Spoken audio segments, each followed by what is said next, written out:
So tell me what to do to get my mind off you. It's not like I want you back, but loneliness is a trigger. So tell me what to do to get my mind. Welcome to the Durham Original Music and Alumni podcast, a show which takes you around the most exciting original music of any kind on or around the peninsula. My name is George Bone, Alumni Relations Officer, and joining with me today is our songwriting competition for Epiphany term, Kat Pittalis. Now, Kat Pittalis is a solo artist, a third-year Durham music student, and goes by the stage name of Kat.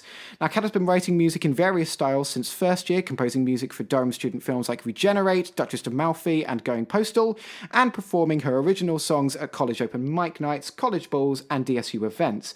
Kat's style is not assigned to one particular genre, but instead experiments and combines elements of different styles together. On the DOMAP mixtape, her single Mind Games saw her merging jazz and funky pop styles together, and now with her winning DOMAP single Easier, she has used the styles of folk and alternative rock. I'm very pleased to be joined by Kat today. Kat, how are you? I am great. I am very pleased to be here because I absolutely love the podcast. So thank you so much for having me. Do you actively listen to it though? Of course I do. You can tell the truth to me. No, I do. I genuinely, like, every time you guys post a new one, I'm like, yes, immediately playing it. An instinctive first for the pod. We really should have done this a long while ago, but we've got our first female artist on the pod. Celebrating International Women's Day and International Women's Month with our Epiphany songwriting competition winner being the first female winner. Oh, I feel so honoured right now. A lot of firsts here. So firstly, going along the lines of generally, how are you? We were talking a bit before about how the sort of pandemic has affected both of our creativities, mine in more of a managerial and a promotional sense, and yours in more of an artistic sense. So going into the pandemic, how have your music tastes maybe changed or altered because of the different surroundings, different people that you're around? What is the same? What is different? What are the things that you know to be true? They have changed, like, in terms of, so before I was going through, we're going to call it the emo phase, like Panic at the Disco, Paramore, Fall Out Boy, still in that phase. And then lockdown hits, and suddenly I just, like, it was like a kind of light bulb moment in a way for me with music. So I started gravitating towards, like, 80s sort of bands, and like, so Nirvana, Radiohead, a lot of Fleetwood Mac, like, just had all of that going on. And then when I came back to uni, I discovered like funk and jazz, so like Cory Wong, Volk Peck, all of, like, just basically anything with a really good funky bass line. I was like, put it all in a playlist. This is my cup of tea now. And like, it's just brilliant. I love it so much. It's just a fusion of loads of different funky basses all together. Literally, but I think it's because of like all the negativity around the pandemic and things like that. I want music that makes me feel good in terms of, because like I want to stay optimistic and just sort of stay happy during a time like this. And so, yeah, I'm just really gravitating towards like that kind of serotonin boosting music. Yeah. But there was actually a report out recently. I think it was around 2 years ago now, but I think there was a report out that said that listening to sad music in a time when you're sad actually makes you happier, because sad music in a sad time, like, it forces your body to have like an internal like moment, and essentially it forces you to cry, and crying is literally a release of all of the bad toxins that are sort of taking over your body. Just sort of a release of those actually makes you happier. So listening to like a really, really sad song during a really, really sad time is actually supposed to work at the same levels as really happy songs. So what are you thinking there, Kat? I am quite the opposite. I think if I'm like in a bit of a funk, then I will listen to funk music. So we talked about how your musical stylings and musical spheres have changed throughout the last few months, let alone just the last year. How have they sort of changed over the years that you've been at uni? What were your sort of goals going into uni? What was your musical sphere like going into uni? And in your third year coming out of it, how do you reflect on that sort of musical change in your surroundings? So initially, before I came to Durham, I had the dream of being a film composer, because I just adored film music. I loved writing it, and I just thought to myself, I want to do this in my life. I just love it so much. And at uni, I've had all the great opportunities of writing music for plays and short films, and I'm doing it this year as well. And I'm also doing radio dramas, which is a first, but I love it so much. But sort of as started doing my degree, I realised that I really enjoyed the academic side of music, especially sort of like analysis in particular. Loved it so much. Just found it so interesting how sort of music is like formed and sort of all the theories behind it. You're giving too much credit to the music department here. I know I am, but like I love them. But then in second year I did music and science, which is music psychology essentially, and I literally was just like, this is what I want to do. I want to do music psychology with my life. I love it so much, just in terms of how music can affect people in so many different ways, and especially in a time like this where a lot of people are gravitating towards music as like their kind of comfort and just for security essentially. I just love just the psychological impact it has. Do you feel like there are connections then between your sort of psychological musical experience of sort of wanting to understand how things make you happy or sad to your experiences that you came in when you were thinking of creating music, as when you're sort of thinking, how do I make people happy or sad? Do you feel like there are sort of connections that have sort of drawn you from one subject to another? Yeah, I think especially with film music, because it's such an expressive and emotional type of composition, that like psychology was always kind of there when I was writing that sort of music. I was always thinking to myself, like you said, sort of how do I like express sadness through this music? How do I explicitly do that? And then sort of when I did the module last year and currently this year, I then sort of realised that I just really enjoyed all the like theoretical and sort of analytical sides of like understanding how the music has that effect. So, and I definitely think that from writing the music as well, it's kind of, it gives me a different perspective of how to go about understanding it particularly. So as we know, you're Aidan's music representative this year for the second year running, and because you're third year, your final year at Durham. Do you feel like taking this more administrative role onto yourself has sort of increased or decreased your levels of creativity, especially this year? How do you feel like not only you've progressed personally, but how the music scene at Durham, and more particularly Aidan's, has increased also?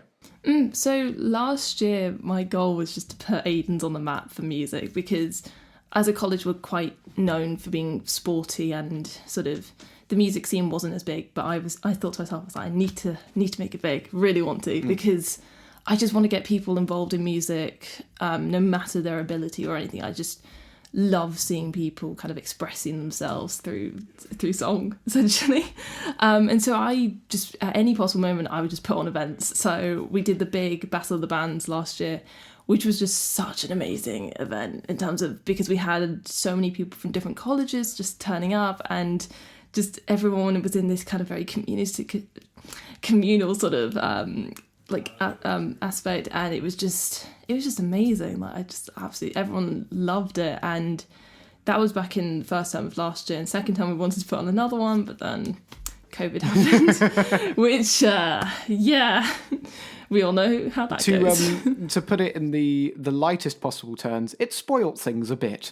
A little bit, yeah. So do you feel in that first year then, when there were sort of people around you and there was this atmosphere of creativity brought in from loads of different corners of the city, did you then feel like you were at your most creative personally yourself, because you could then sort of get an osmosis effect of different styles, different genres, different people? Do you feel like you, because of those events that you put on and helped engage, did you feel more creative because of those?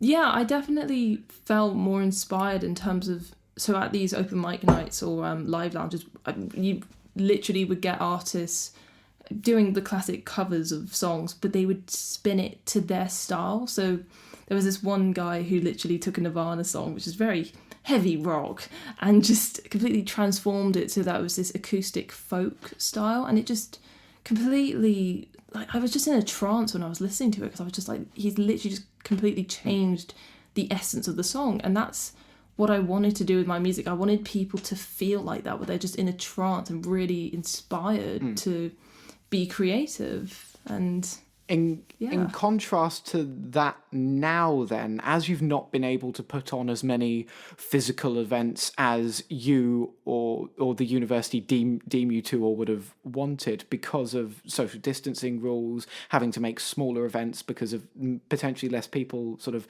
involved because of coronavirus, do you still feel like you've got that level of creativity that was brought about by those people initially? Is there still a residual effect that is present there, or do you feel like you have a lessening of your ability in that sense? No, I think I'm definitely more creative and inspired during with the restrictions and everything, because I want to still show that music is, even though we've got these restrictions, things like that, music is still like, there's still this capability of making it, putting on these events, even though they're online, there's still that presence. And the fact that so many societies, especially DOMAP in particular, with the incredible stuff that they're doing this year, big up the big stage as well.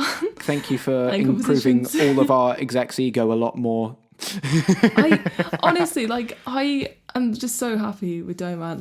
I love the society so much, and the fact that you guys are just still offering these incredible opportunities for artists is just so wonderful, because it's really, for someone like me, like last year I probably like a lot of us probably wouldn't have had time to do it because of like all the plays and things like that going on, but the fact that this year a lot of artists kind of are definitely gravitating towards DOMAP because of the fact that there's like no plays or things like that going on. It's just it's brilliant, honestly. We at times though, obviously we found it hard to keep the momentum, because it comes a point where obviously you get sort of like that technological sort of burnout where you're sort of on Zoom for too long, or you're with on your own for too long, where you're losing that level of inspiration that you had beforehand.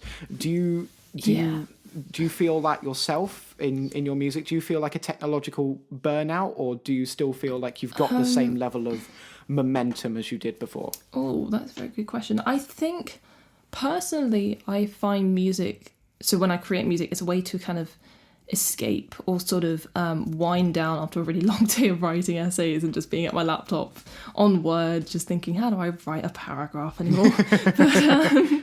And then I'll get the guitar, set up the microphone, just play, because it's just a way to kind of relax and de-stress after a long day.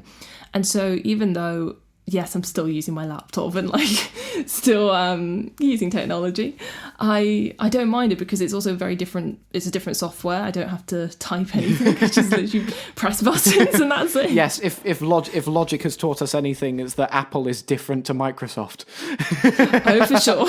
So obviously you talk about being in technology, and obviously being in your house a lot at the moment, your student house, because you've not been able to have that sort of those cosmopolitan influences from people and bars and different experiences this year. Has your increased sociability within your house then acted as a sort of substitute mentally or musically for that level of personal creativity? Has that sort of encouragement given by your housemates and that sort of mental boost that you've got from like playing cards, playing games, drinking with people, has it helped overall? Yeah, definitely. So in terms of like last year, even though there was like more of a social side, like going out and going to pubs, things like that, I feel like this year, even though we can't do that, it's a lot easier to kind of be more creative, because you have more time to yourself and more time to be reflective and sort of think sort of about the music process in more detail. That I've got more time to do that, whereas like last year, if I did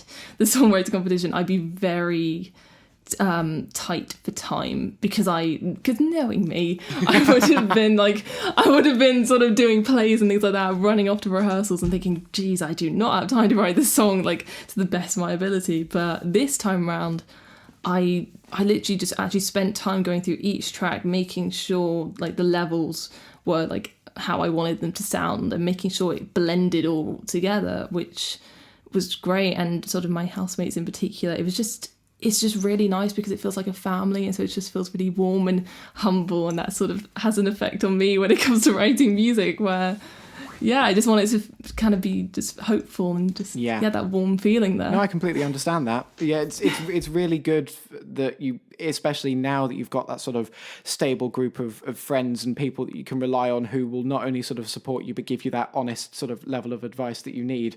In that sense then, moving on, do you feel that the university and societies that you're a part of, we've talked a bit about DOMAP, but obviously your other societies as well, do you feel like they've had a part in helping you and supporting you to keep you going? Do you feel like you're getting enough support from them? I think so. Like, obviously, I won't lie and say that sort of third year has been easy for everyone, because it has been difficult in terms of like modules wise. Like for music psychology, wanted to do an in-person experiment, but because of COVID, had to completely change that idea to online. But no, like in all honesty, the music department have been so wonderful and so supportive during this time. Like, honestly, love them so much for how amazing they've been. And in terms of societies as well, I find that a lot of them, so I'm part of gospel choir, and they have just been an absolute rock in terms of, I've only been part of the choir for a month, but they honestly feel like family now. As cheesy as that is, they genuinely are. Like every Monday after I've done all my work, things like that, I'll just turn up to the rehearsal on Zoom, and they're just all so welcoming, and it's just so nice just singing at the end of the day. Yeah. Love it. Just as a full disclosure, I was musical director for gospel choir last year, and I was trying to get Kat to be in gospel choir, just to show you how good of sort of an experience being in a choir, specifically in gospel, was, and how dare you didn't go while I was still MD. I'm sorry. This podcast is getting personal now. So I literally wanted to last year, but I was doing like 2 plays at the same time, and I just could not. Sure. Excuses. Because I've been part of I was part of chapel choirs and things like that before, but it's such a different experience being gospel choir in terms of it, like in chapel choirs as well, I felt like a family, but really with gospel, I just love that everybody has a voice. Like you really feel like you're contributing, and it just feels so it feels really sublime as well every time I sing these songs, because they're just so beautiful, the arrangements. To be fair, we'll get on to this in a bit with your songwriting competition entry, but to be fair, I do hear that sort of level of sort of vocal sublimity that comes along with being a part of gospel as well, because in comparison to your other single, it's a lot more laid back. There's a lot of vocal harmony to it as well, many different parts interweaving with each other, and I can hear sort of like the influences of gospel and that communal singing aspect in your piece. So maybe they've had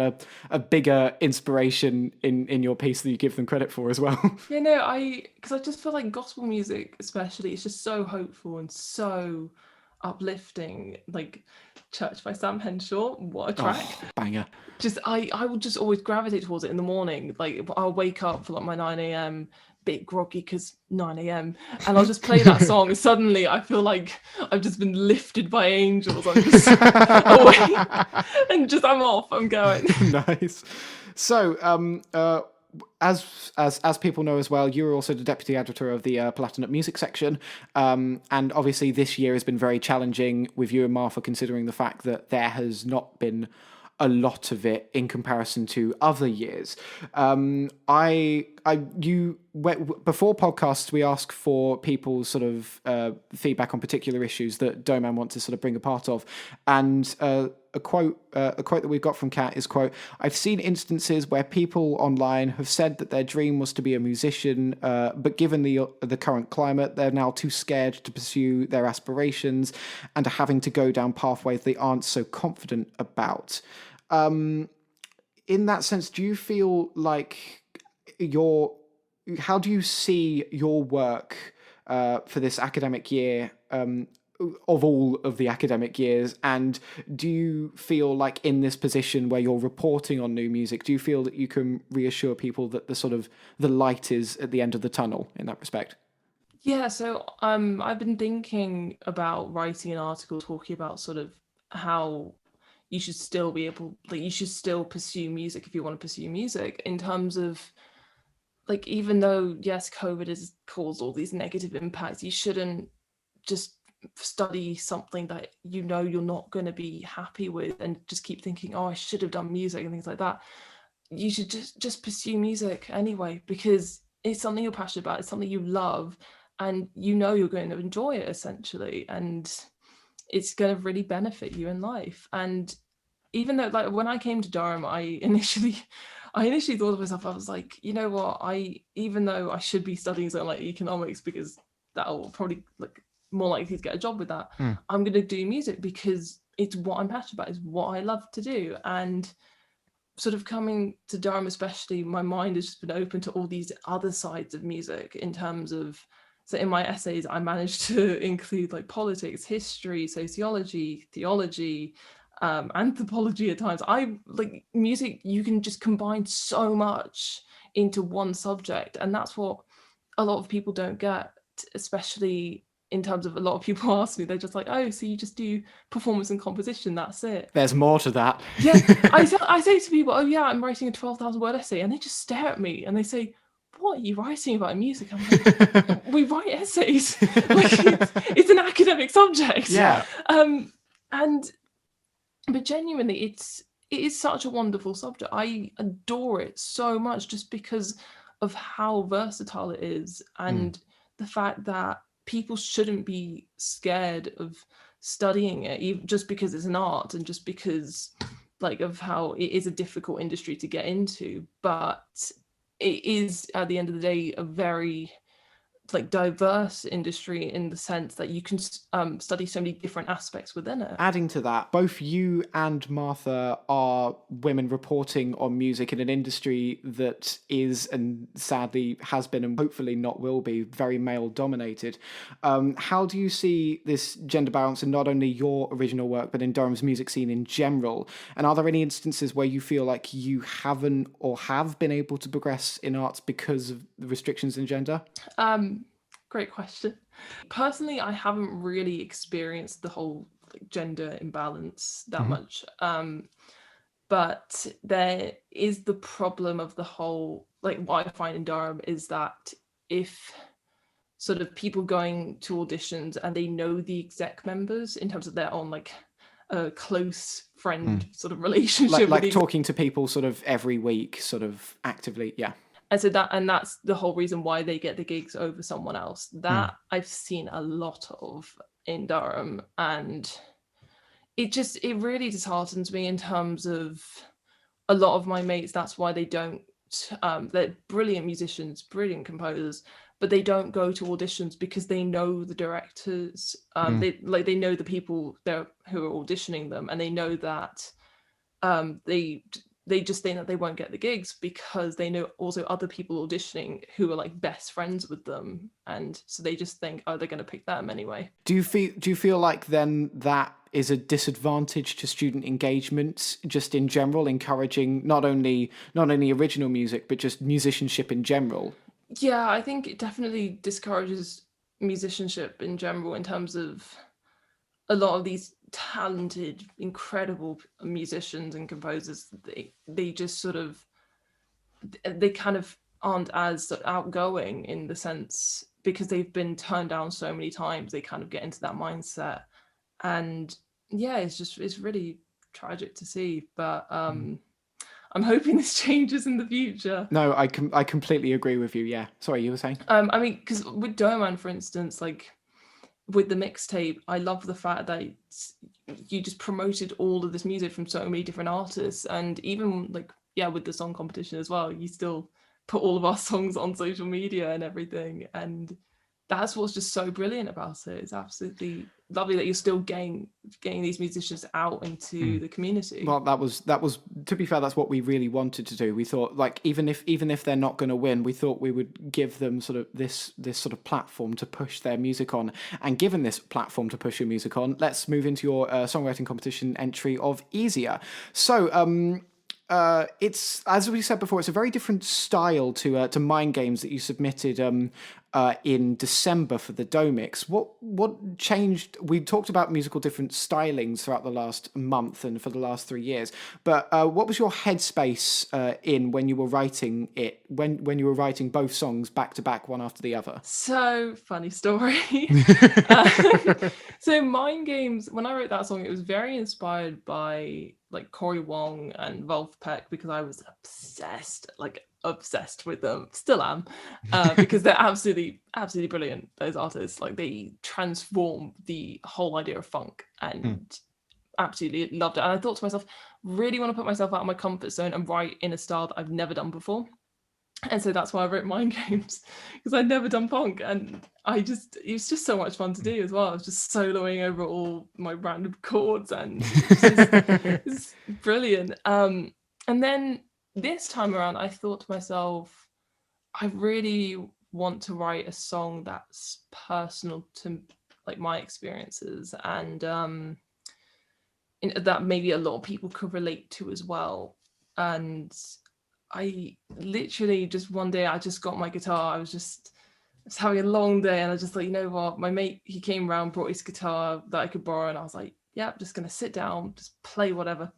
And then I played the opening little melody, and I thought to myself, I was like, this actually sounds okay. And I just kept playing This it. has potential. Literally, I kept playing it over and over, and then I was like, you know what, let's just record it. So I recorded it, and we're very glad that you recorded it, to be fair, because it turned into this. So how long was it from initially writing that melody and that sort of guitar strum in the background to the finished product that you then submitted?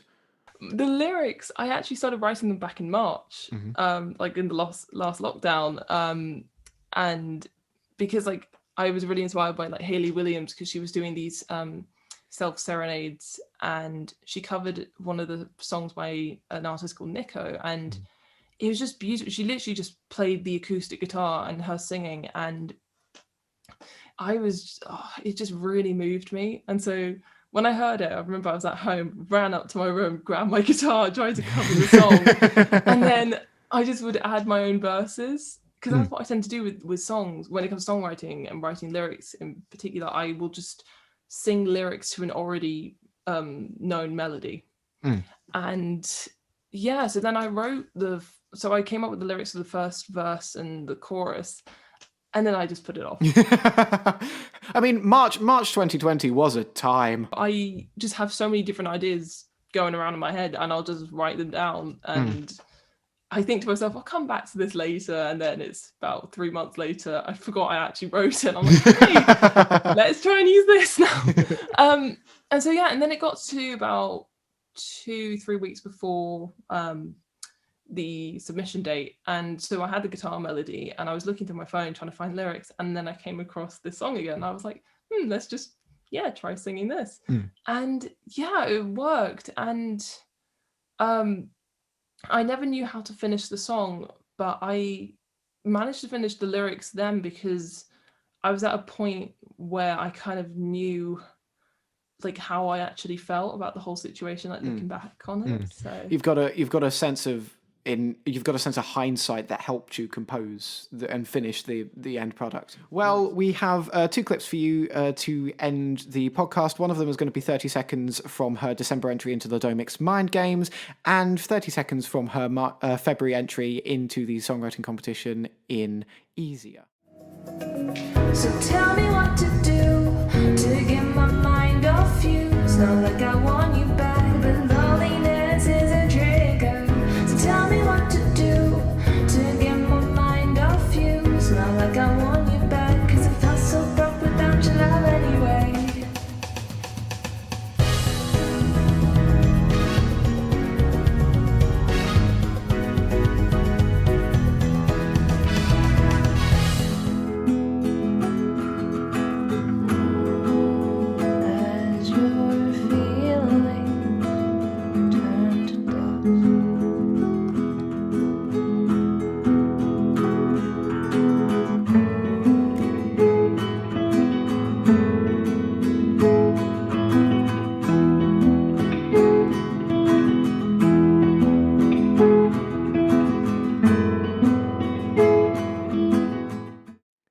can find both of these songs on our Facebook and Instagram page. You can look for all entries for the songwriting competition on our YouTube page, including the Domix on our YouTube page as well. You can find Kat on Instagram and Twitter. Now, before we leave, as we usually do with all of our acts, do you have any little pieces of advice or information that you would like to give aspiring artists or artists who have left uni who want to pursue music more that you can give to help them in the business? Yeah, of course. So what I'd like to say is, no matter your ability or anything, as long as you're passionate about music and just really want to get your voice heard and your music out there, just go ahead and do it. I by no means am a professional at this. I just love writing music and expressing myself, and that's why I did this competition in the first place. And my song, in all honesty, is not like a professionally recorded track at all. It's just me expressing my passion for music, and that's what it should all be about. So definitely get involved as much as you can. Absolutely stunning. Well, thank you so much, Kat. It's been a pleasure to interview you for the pod, and we hope to hear some of your work soon. Thank you so much for having me. It's been an amazing opportunity, and I've No loved problem at chatting all. to you. No problem at all. Bye. Bye. So tell me what to